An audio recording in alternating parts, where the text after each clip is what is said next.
Anissa, we heard on the broadcast that you broke your nose.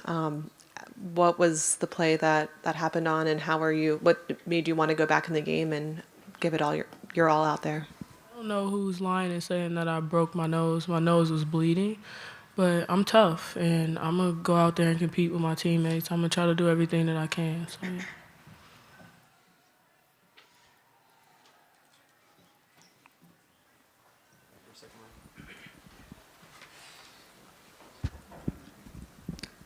Question, Jaden Smith, KLSU Sports. Question for Anissa. You played your last game in the purple and gold. Just curious on how would you reflect on your journey playing with this team? I would say, honestly, my first practice coming in here, I was up for a challenge. And just seeing how much that I persevered, but not only on the basketball floor, but with my teammates. I know that they had my back, and I had their back far beyond LSU. And I'm grateful for that because you don't get to experience teammates like that.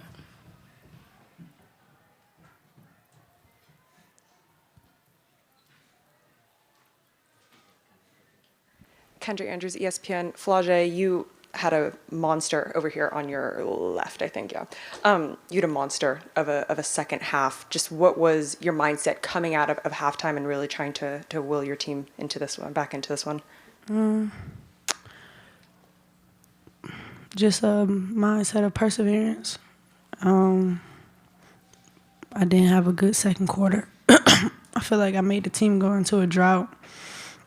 And so, I just tried to come back in the second half, not force it, just play within the system and try to make some stuff happen.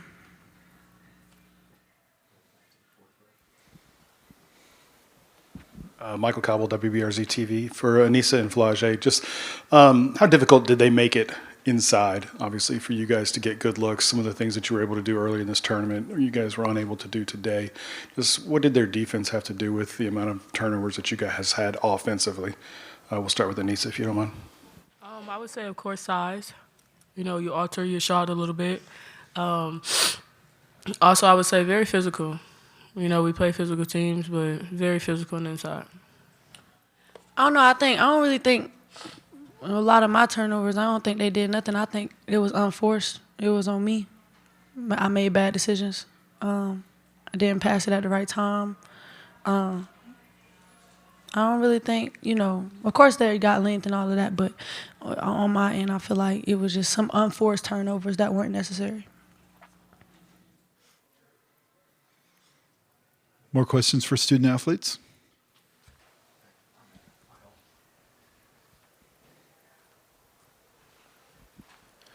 Reed Darcy with the Advocate Baton Rouge. I want to ask you guys about the season as a whole. How do you think you'll remember it? What do you think the memories are that you'll take from it? I guess we'll start with Flage. First, I want to thank God. Like, I feel like this season I went through so much, and I really overcame a lot. You know what I'm saying? And I feel like the number one thing is my relationship with God. Like, it got so much better because that's who I ran to when stuff got hard. And then when I went to God, I was able to open up to my teammates. I was able to open up to Coach Mulkey. And I feel like I became a better person. And I really became a leader. And that's who I am at heart. And that's I want to continue to be a better person. So we had success. We made history, but man, I have sisters for life, and God, man, He's so good. Like, even in this moment of defeat, I'm still thank you, Jesus, for the opportunity, So I think it's a lot to be learned from this. Definitely gonna sit back, learn, but just gained so much perspective from this year. It was beautiful. Anissa? I would just say, honestly, I'm just grateful for the opportunity. A lot of people don't get the opportunity that I get and that I receive just to be able to come to LSU. I feel like they helped me not only mature on the basketball floor, but as a person. And Coach Mulkey, thank you for everything. Seriously.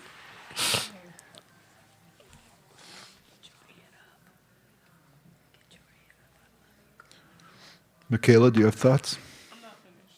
I'm sorry.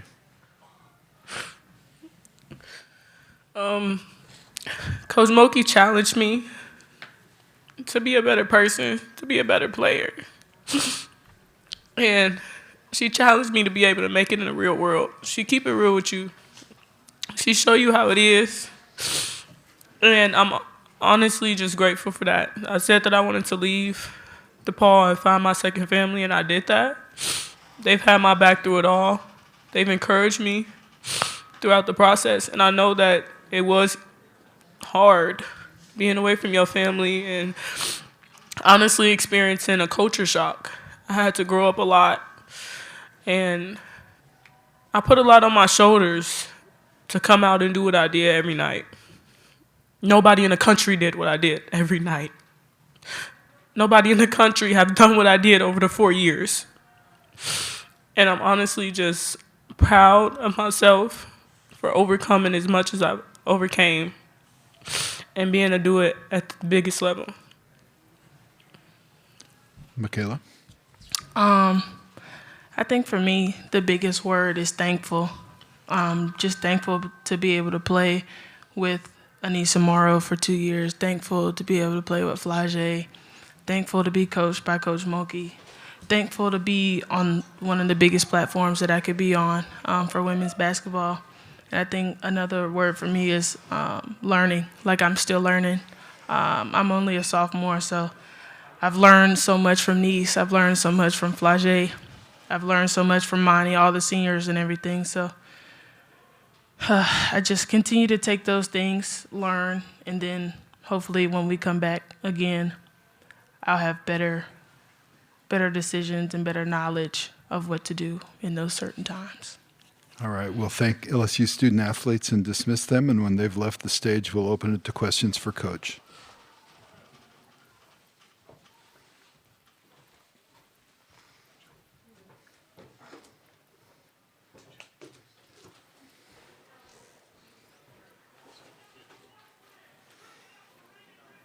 Questions for Coach?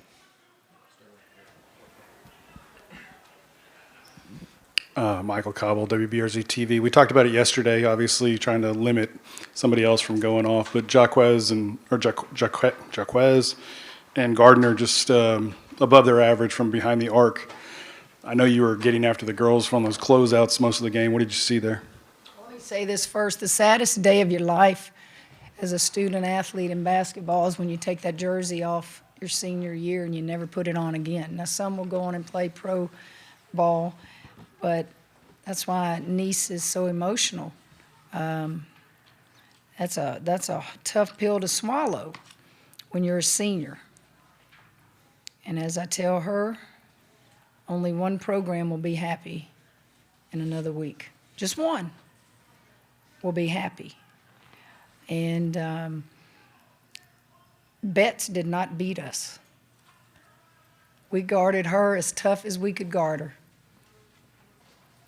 We did not take advantage of Betts being off the floor in the second quarter, and we allowed perimeter threes and other people to step up. But I will say, as I said before, they're not all about Betts.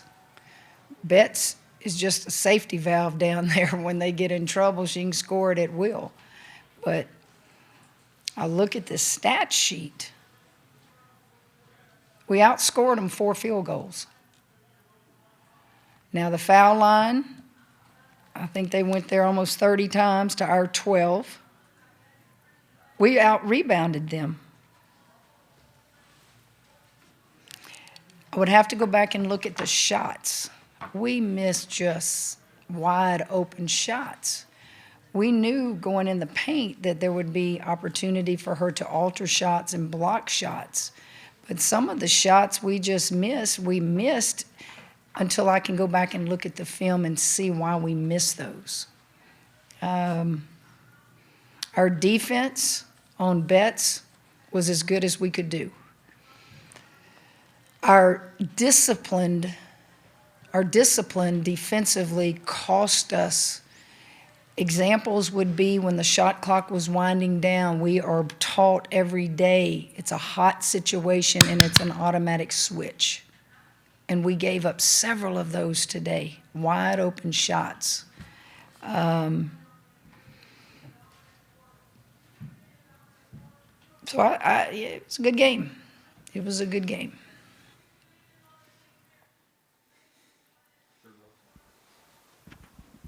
Tyler Harden with the Reveille. Coach, obviously Anissa's emotional. You know, she thanked you. Just what was it like for you to coach her and see just her kind of historical career unfold? You wish you had Anissa every time you walked on a court every day, because you knew what you were getting from her and her effort. It didn't matter how banged up she was, how hurt she felt. Niece only knows how to play, and that's hard. And she will take this loss extremely hard, because that's how she was raised. And give me the Anissa Morrows of the world every day.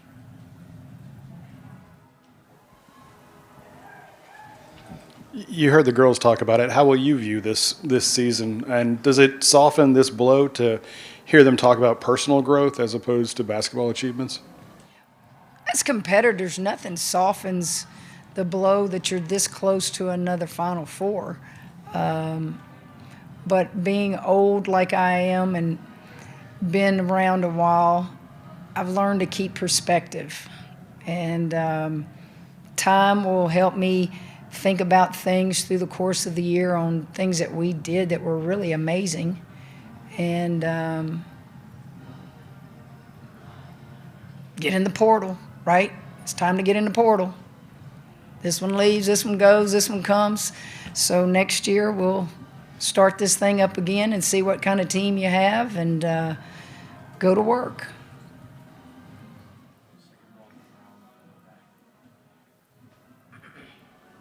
Jaden Smith, KLSU Sports. Coach, it's the second straight year you guys get eliminated in the Elite Eight. Just Terrible, yeah. is that terrible or is that good? Terrible. Is it? How many Final Fours you play in? None. So it's probably pretty good, huh? Yeah. All right.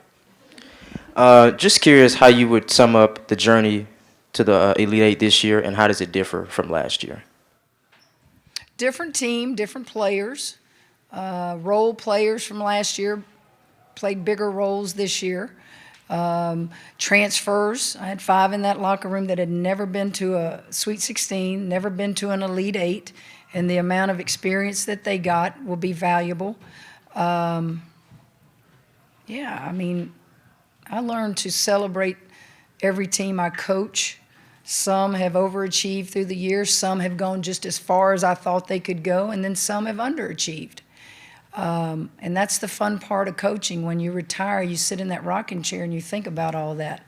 But more importantly than any of that is listening to 3 All-Americans hurt and talk about things that they've learned that have nothing to do with basketball.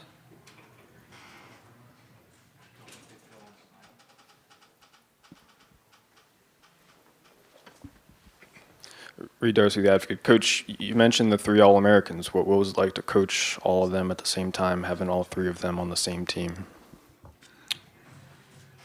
A blessing. It was a blessing. I never take them for granted. I just really value that they chose to come to LSU and play in our program. And through good times, wins, and bad times, losses, watch them own their team and own their play and get better and get better. We have time for 2 more questions for Coach. Yeah, Coach, obviously, just like any other year, you have seniors that are going to graduate, and obviously we only see a glimpse of what you guys have been through just this season. What does this team mean to you, and how was it to coach all of them? I think I'd probably need a few days to think and answer that with great detail. After a loss or even after a victory, it's hard to just sum up in a press conference what this team means. Obviously, we had a heck of a year. We, just off the top of my head, we were a top seed again in the NCAA tournament. You got to host. We won games that we probably should not have. We managed injuries, I thought, as good as we could. But there's so much more that I want to say, but I'd have to just really let the emotion go away after a loss and just really, really think about what a very, very good year we've had.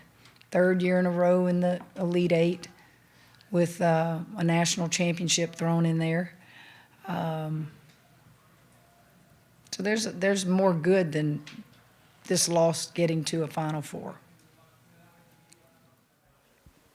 Coach, to your left, Kendra Andrews, ESPN.